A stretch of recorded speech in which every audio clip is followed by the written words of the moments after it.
చెన్నూరు నియోజకవర్గం జైపూర్ మండలం ఇందారం గ్రామానికి సంబంధించి గత 4-5 రోజులుగా చాలా వార్తాపత్రికల్లో కథనాలు రావడం జరిగింది. ఒక మంచి శుభకార్యం. ఎందుకంటే భిన్నత్వంలో ఏకత్వం, అదేవిధంగా మత సామరస్యం పాటించే విధంగా ఒక ముస్లిం సోదరుడు తన సొంత ఖర్చులతోటి ఇందారం గ్రామంలో ఒక రామాలయాన్ని నిర్మిస్తున్నారని చెప్పి వార్తా కథనాలు ప్రచురితం కావడం జరిగింది.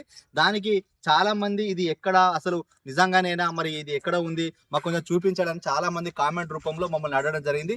దానికి మనజంతా టీవీ గ్రౌండ్ లెవెల్లోకి వచ్చి చూడాలి, అసలు ఇక్కడ ప్రజలు ఏమనుకుంటున్నారు, అదేవిధంగా ఈ గుడికి సంకల్పం తీసుకోవడానికి మరి ఫయాజ్ బాయ్ గారు ఏ విధంగా ముందుకు రావడం జరిగింది, తను ఎందుకు ఇలాంటి ఆలోచన చేసిండు, ఇంత పెద్ద గ్రామంలో ఎవరు ముందుకు రాకపోతే మరి ఫయాజ్ బాయ్ ఎందుకు వచ్చి ఈ విధంగా చేస్తున్నాడో ఒకసారి ఇక్కడ మనం ఫయాజ్ అన్న గారిని వారి మాటల్లో అడిగి పూర్తి సమాచారం తెలుసుకునే ప్రయత్నం చేద్దాం.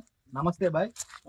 బాయ్నా, చాలా మంచి కార్యక్రమం చేస్తున్నారు. ఎందుకనంటే తెలంగాణ రాష్ట్రంలో ఇప్పటి వరకు అంటే ఇక్కడ కొంతమంది చేస్తుంటారు కావచ్చు, కానీ ఈ మన తెలంగాణలో మాత్రం మొట్టమొదటిసారిగా ఒక ముస్లిం సోదరుడు తన సొంత ఖర్చులతోటి ఇక్కడ ప్రజలందరి కోసం ఒక రామాలయం నిర్మించాలని ఒక దీక్ష పూనుకున్నట్టుగా తెలిసింది. నిజంగా చాలా మంది దీన్ని స్వాగతిస్తున్నారు, చాలా మంది సంతోషపడుతున్నారు.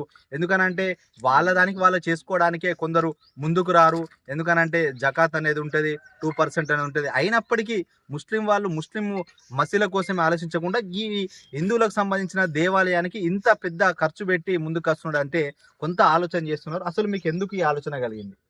వాస్తవానికి ఈ గ్రామంలో హిందూ ముస్లిమ్స్ అందరం బాయిగా ఉంటాం.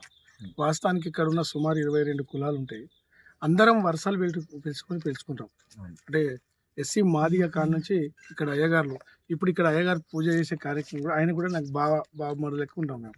అట్లా అన్ని కులాలు మేము అన్నదమ్ములకు కలిసి ఉంటాం. ఇక్కడ గత 25 సంవత్సరాల నుంచి రాజకీయంగా నేను ప్రతిసారి వినాయకుల దగ్గర కానీ దుర్గామాత దగ్గర కానీ నాంతుగా నేను ఆ కార్యక్రమంలో పాల్గొంటాను.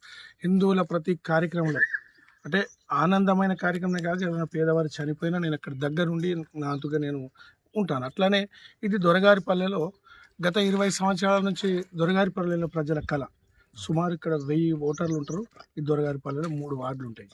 అయితే దొరగారిపల్లె ప్రజల కళ ఏంటంటే హనుమాన్ టెంపుల్ కావాలని చాలా రోజుల నుంచి వాళ్ళ కోరికను ఎంతో మంది నాయకుల ముందు పెట్టడం జరిగింది. గతంలో ఎన్నికల సమయంలో ఖచ్చితంగా నేను గెలిస్తే చేస్తా అని నాయకులు కూడా ఎందరో ఉన్నారు. దీన్ని నేను రాజకీయం చేయదలుచుకున్నాను. కానీ నేను ఎప్పటికీ ఏదో ఒకటి చేయాలి. మనం ఇక్కడ గ్రామంలో పుట్టి పెరిగినందుకు ఈ గ్రామ అభివృద్ధిలో కానీ ఈ గ్రామంలో మంచి కార్యక్రమం కానీ మన బాధ్యతగా మనం ముందుకు ఉండాలని చెప్పి ఒక తపన ఉండేది నాకు. అదేవిధంగా ఒక రోజు అనుకోకుండా నాతోటి ఉన్న మిత్రులు అన్న గుడి కార్యక్రమం గతంలో 2-3 సర్పంచులు కూడా చేయలేకపోయారు, మళ్ళీ స్థానిక ఎలక్షన్లు అవుతారు, మళ్ళీ ముందుకు ఈ సమస్య వస్తుంది అని చెప్పడం జరిగింది. అది నేను వెంటనే దొరగారిపల్లె పెద్దలకు యువకులకు అందరికీ జమ చేయడం జరిగింది. మరి హనుమాన్ టెంపుల్ కట్టడానికి నేను ముందుకు వస్తాను, మీరు అందరూ నాకు సహకరిస్తాయని చెప్పడం జరిగింది. ఆ రోజు మీటింగ్ సక్సెస్ అయింది, అందరు కూడా చాలా సంతోషపడ్డారు. కానీ కొందరు నన్ను మళ్ళీ పర్సనల్గా ఫోన్ చేసి ఏమన్నారంటే, అన్న హనుమాన్ టెంపుల్ మా ఇందారంలో 2 గుళ్ళు ఉన్నాయి. హనుమాన్ టెంపుల్ అసలు రామాలయం కళ కూడా గ్రామ ప్రజలందరి కోరిక, రామాలయం కడితే బాగుంటుంది, కొంత ఖర్చుతో కూడుకున్నదే కానీ రామాలయానికి ముందుకు వస్తే ఇంకా బాగుంటుంది అన్న అంటే వెంటనే నేను మళ్ళీ కొంతమందిని చేసి రామాలయం కట్టడానికి కూడా నేను ముందుంటాను, మీ సహకారం మీ అండ నాతో ఉంటే చాలు, నేను ఖచ్చితంగా దీనికి ముందుకు పోతానని చెప్పి నేను వాళ్ళకి తెలియజేసి వెంటనే అయ్యగారులతో మాట్లాడడం జరిగింది. సమయం లేదు, ఈ డిసెంబర్ 22, 25, 26 3 రోజులు తప్ప మళ్ళీ పోతే మళ్ళీ ఫిబ్రవరిలో మంచి రోజులు ఉన్నాయి, ముహూర్తాలు లేవు అని చెప్పడం జరిగింది. వెంటనే 22 రోజు భూమి పూజ, 26 రోజు గర్భగుడి పూజ కార్యక్రమం తీసుకోవడం జరిగింది. ఇది ఇప్పుడు అంటే మామూలుగా ఇక్కడ మీరు ఇదంతా తీసింది కదా, అంటే గుడి భాగం ఇక్కడ నుంచి స్టార్ట్ ఉందా? గర్భగుడి ఇక్కడ నుంచి గర్భగుడికి సంబంధించి ఇది సుమారు మనం 16x16 అంటే లోపల మనం 13 అట్లా వస్తుంది. కాబట్టి 16x16 తీసినాం. దీన్ని సైడ్ మొత్తం బండరాయితో కట్టడం జరుగుతుంది. బండరాయితో కట్టిన తర్వాతనే బెడ్ లెవెల్ వచ్చినాక కాలం చేసి బెడ్ లెవెల్ అవుతాయి మన స్లాబ్ వేయడం. ఈ బెడ్ అక్కడి నుంచి మళ్ళీ ఇటుకతోటి దానికి శిల్పీలు రావడం జరుగుతుంది. వాళ్ళతో తమిళనాడుకు సంబంధించిన శిల్పి రావడం జరిగింది, మాట్లాడడం జరిగింది. వాళ్ళతోటి మాట్లాడుతున్నా. నాకు ఇంకా నేను నా సోదరులకు నేను కోరుకునేది ఒకటే, ఇక్కడ హిందూ ముస్లిమ్స్ అందరం బాయ్ నేను అన్ని వర్గాలకు అన్ని నా కులాన్ని, నా దేవుని నేను ప్రార్థిస్తాను, దేవుని పూజిస్తాను. కానీ ఇతర దేవుళ్ళని, ఇతర మతాలను నేను గౌరవిస్తాను. ఇది నా బాధ్యత. ఈ భారతదేశంలో పుట్టిన ప్రతి పౌరుడు బాధ్యత. మనం పూజించే దేవుళ్ళను పూజిస్తూ ఇతర దేవుళ్ళను కూడా గౌరవించాల్సిన బాధ్యత ఉంది. మెజార్టీ ప్రజల అభిప్రాయం మేరకు ముందుకు పోవాలనే కోరిక నాది. కాబట్టి ఇక్కడ ఈ గుడికి నేను ముందుండి చేస్తున్నా. నాకు అండగా ఈ పల్లె ప్రజలు, పల్లె యువత, ఈ గ్రామ యువత, గ్రామ పెద్దలు కూడా నాకు అండగా ఉన్నారు. వాళ్ళు శాయశక్తులా నాకు అండగా ఉంటారని ఆశిస్తూ మీ ఛానల్ ద్వారా చూస్తున్న ప్రేక్షకులకు కూడా నేను ఒకటి అంటున్నా, అన్న రేపటి వరకు ఎవరికి గ్యారంటీ లేదు. ఈ రోజు నేను మాట్లాడుతున్నా, రేపు నా శ్వాస ఉంటుందో లేదో తెలియదు. చరిత్రలో నిలవాలి. మనం నలుగురికి మంచి చేసే పనులు చేయాలనే తప్ప ఇంకోటి ఏం లేదు. ఇక్కడ కొంతమంది నన్ను కూడా అడగడం లేదు, రాజకీయాలు వేరన్న, రాజకీయాలకు పోతే ఓట్ల రాజకీయాలకు పోతే అప్పుడున్న పరిస్థితుల్లో ఖచ్చితంగా ఆ కార్యక్రమం చేయక తప్పది. కానీ ఏం చేసినా మన ప్రజలకు అనేది ఉండాలనే తపన. ఒకటి ఇక్కడ అర్థమవుతుంది ఏంటంటే చాలా సంవత్సరాల నుంచి ఇక్కడ గుడి కోసం ఒక బలమైన కోరిక ఉంది. గెలిచిన నాయకులు మమ్మల్ని గెలిపించిన తర్వాత చేస్తామని చాలా మంది చేయలేకపోయినట్ట. కానీ ఫయాజ్ గారు మాత్రం రాజకీయాలను పక్కన పెట్టి గెలిచినాక కాదు, ఇక్కడ ప్రజల కోరికకు ఏదైనా చేయాలి, నా అన్నదమ్ముల కోసం నేను ఏదైనా చేయాలి. ఇక్కడ రాజకీయాలు అనేది ముఖ్యం కాదు, ఏదైతే తరతరాలకు గుర్తుండిపోవాలి ఒక సోదర భావం ఉన్నది. మా హిందూ సోదరుల కోసం నేను వాళ్ళలో ఒకటిగా నేను ఒక గుడి కట్టడానికి సంకల్పించిన. నాకు ఈ సంకల్పానికి ఊరు ప్రజలందరూ కూడా సపోర్ట్ చేస్తున్నారు. వివిధ వర్గాల వాళ్ళు, మతాల వాళ్ళు, కులాల వాళ్ళు అందరు కూడా దీనికి నాకు సపోర్ట్ చేస్తున్నారు. ఎవరు వ్యతిరేకించలేరు. వాస్తవానికి ముస్లిం సమాజం నుంచి ఏమన్నా వ్యతిరేకత వస్తుంది అనుకున్నా కూడా, కానీ నేను నా ధర్మాన్ని పాటిస్తున్నాను. నాకు నా ధర్మాన్ని పాటిస్తూ పరమత సహనంతో ఇతర మతాలను కూడా నేను గౌరవించే నాకు ఉద్దేశం ఉంది. సో ఈ ఇందారం గ్రామంలో ఈ ప్లేస్ లోనే గుడి కట్టాలని ఎందుకు సంకల్పించుకున్నారు? మిగిలిన బస్ స్టాండ్ దగ్గర ఇంకెక్కడో కాకుండా ఇక్కడ ఎందుకు అనుకుంటున్నారు? అంటే దీనికి ఒక చారిత్రాత్మక చరిత్ర ఉన్నది. పక్కన ఇక్కడ అంగాలమ్మ అది ముత్యంరావు దూరది పురాతనమైన గడి ఉన్నది. పక్కనే పాఠశాల ఉన్నది, ప్రభుత్వ పాఠశాల పిల్లలు. ఇటు పక్కనే వాల్మీకి సోదరులది లక్ష్మీదేవి గుడి కూడా ఉన్నది.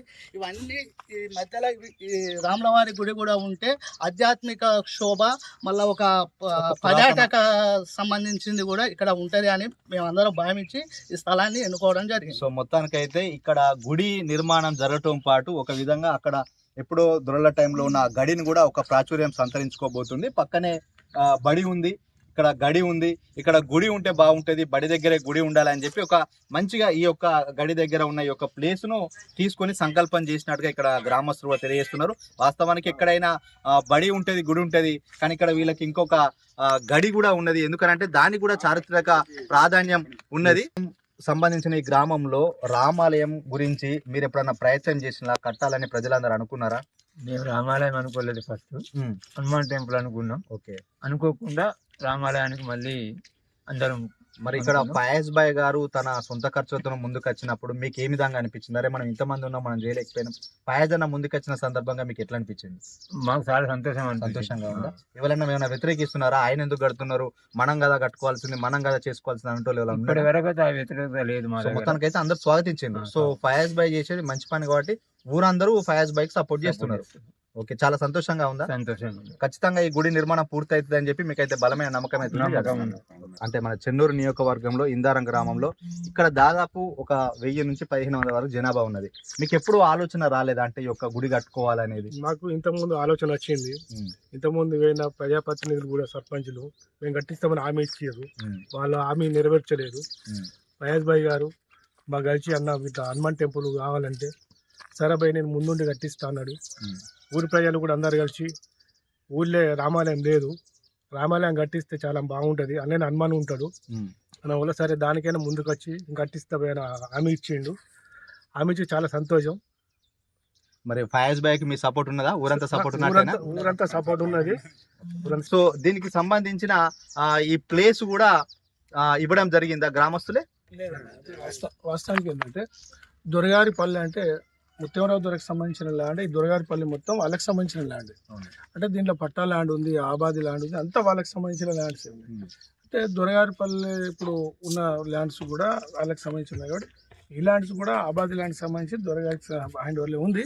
కానీ గుడి కోసం అంటే వాళ్ళ మనవడు కూడా దానికి ఎప్పుడు ఈ రోజు కాదు, గత 15 సంవత్సరాల క్రితమే ఇది గుడి కోసం వదిలిపెట్టడం జరిగింది. కాబట్టి ఇక్కడ వాస్తవానికి ఇప్పుడు మన గుడి విషయంలో వాల్మీకి సోదరుల గుడికి కూడా స్థానిక ఎమ్మెల్యే గారు కూడా సాయం చేయడం జరిగింది. ఎందుకంటే ఏదైనా ఒకరింట్లో ఒక భోజనం చేసినామంటే జీవితాంతం మర్చిపోవద్దు.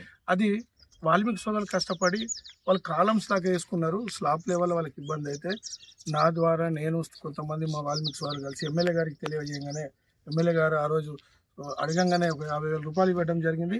మిగతా నేను ముందుండి దానికి స్లాబ్ వేయడం జరిగింది. వాస్తవానికి వాల్మీకి సోదరులు కూడా చాలా కష్టపడ్డారు. ఇక్కడ ఈ గుళ్ళు కడతా ఉంటే నాకు కొంతమంది లోకల్లో కూడా అక్కడ మా దగ్గర కూడా మా ముస్లిం సోదరులు కూడా కబ్రస్థాన్కి సంబంధించిన కార్యక్రమం ఉంది.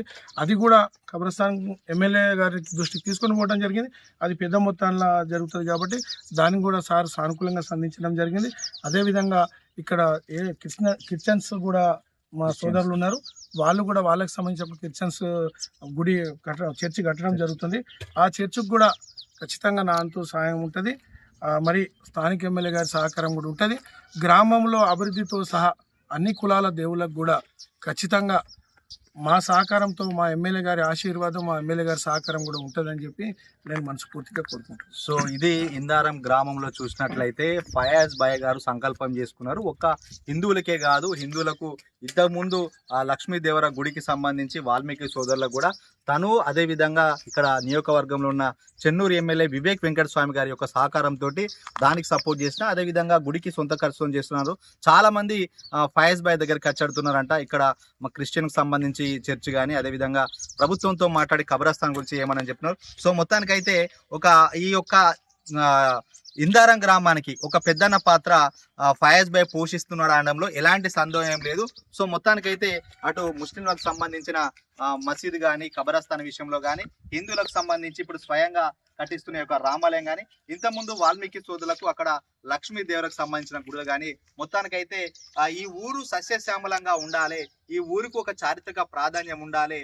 సో ఎక్కడ ఈ నియోజకవర్గంలో ఎక్కడికి వెళ్ళినా కూడా ఒక మంచి పేరు ఉండాలి. ఎందుకనంటే ఈ చెన్నూరు నియోజకవర్గంలో స్టార్టింగ్ హైదరాబాద్ చెవులు వచ్చినా కూడా ఇక్కడ ఇందారం అనేది ఒక ప్రసిద్ధి పొందింది. ఇక్కడ నుంచి ఎవరైతే ప్రజల ఆశీర్వాదం ఉంటుందో వాళ్ళు చెన్నూరు నియోజకవర్గంలో భారీ మెజార్టీతోని గెలుస్తారనే ఒక సాంప్రదాయం అయితే ఉంది. దాన్ని కొనసాగించే విధంగా ఇక్కడ అన్ని కులాల వాళ్ళు మతాల వాళ్ళు కలిసి అన్నదమ్ముల లెక్క మెలుగుతున్నారు. సో ఇది ఇందారం అనేది తెలంగాణకు ఒక ఆదర్శంగా మారబోతుంది. ఫయాజ్ అన్న గారి యొక్క ఊర్లో ఒక పెద్దన్నలాగా ఉండడం వల్ల ఇంత మంచి సంస్కృతి ఉన్నదా అని చెప్పి నిజంగా నాకు ఇక్కడ కథ తెలుసుకుంటుంటే ఒళ్ళు పులకరిస్తుంది. ఎందుకనంటే ఎవరైనా కూడా వాళ్ళ మతానికి చేయాలనుకుంటారు, కానీ ఫయాజ్ లాంటి ఈ బాయ్ లాంటి వ్యక్తి అటు హిందూ అయినా క్రిస్టియన్ అయినా ముస్లిం అయినా కూడా అందరం మనం ఒక కుటుంబం వ్యక్తులే అని చెప్పి అంటుంటే నాకు మనసులో నుంచి చాలా ఆనందం అనిపిస్తుంది, చాలా సంతోషం అనిపిస్తుంది. ఇది కదా భిన్నత్వం లేకం, ఎక్కడికో పోయి అనుకుంటున్నాం, కానీ మనకి ఇట్లాంటి వ్యక్తులు ప్రతి ఊరిలో ప్రతి గ్రామంలో ఒకరు ఉంటే నిజంగా భారతదేశం అనేది చాలా సస్యశ్యామలంగా వెలుగొందబోతుంది.